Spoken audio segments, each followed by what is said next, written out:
Implicit derivation. Determine dy by dx for the function xy equals to 4. As you can see, this example is much simpler if we do straight away.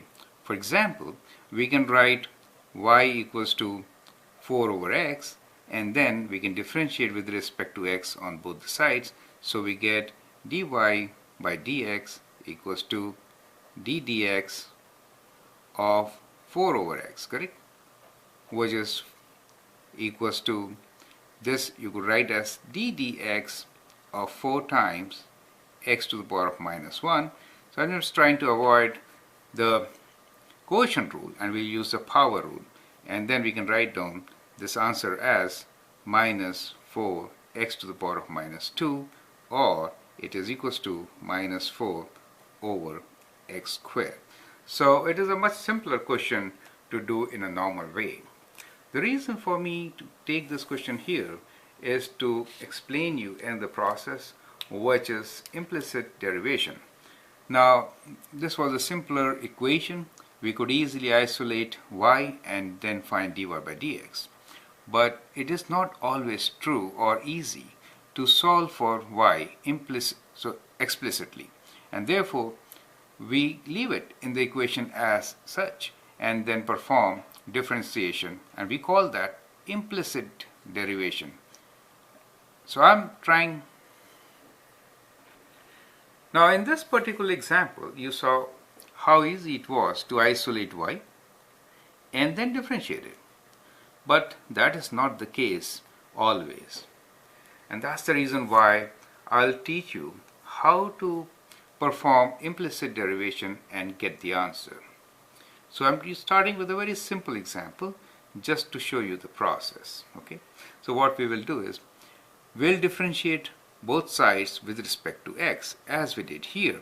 So let me write differentiate with respect to x, both sides, right? So we'll do d dx of xy equals to d dx of 4, correct? Now these are two variables and therefore we will adopt product rule.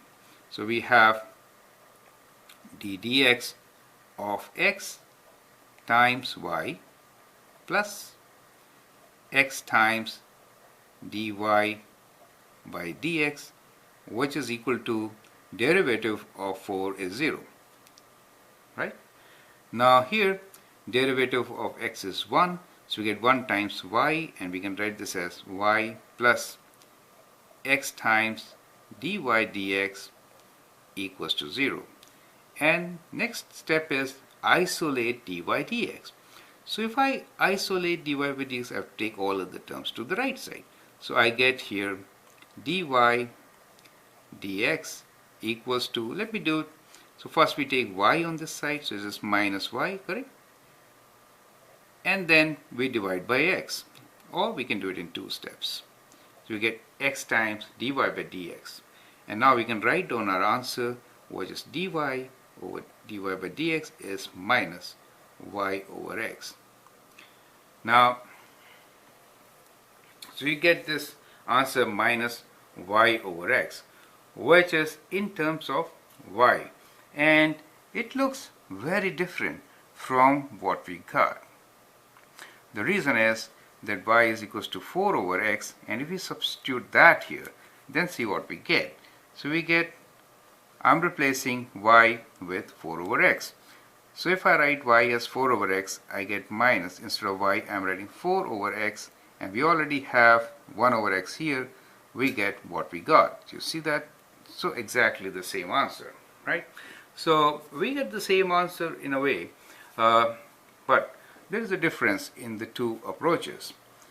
Here we are isolating y and then finding out the answer explicitly in terms of x. Do you see that?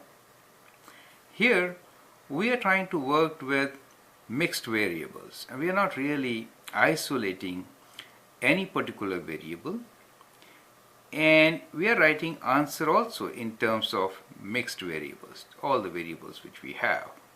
So that is the kind of difference which you will see when we are solving for dy by dx, or trying to find derivative for functions where we have more than one variable.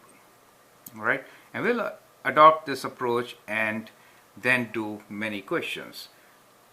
Most of the cases are not that simple. They're complicated where we have x and y and more multivariables, and where writing an expression explicitly in terms of y is extremely difficult.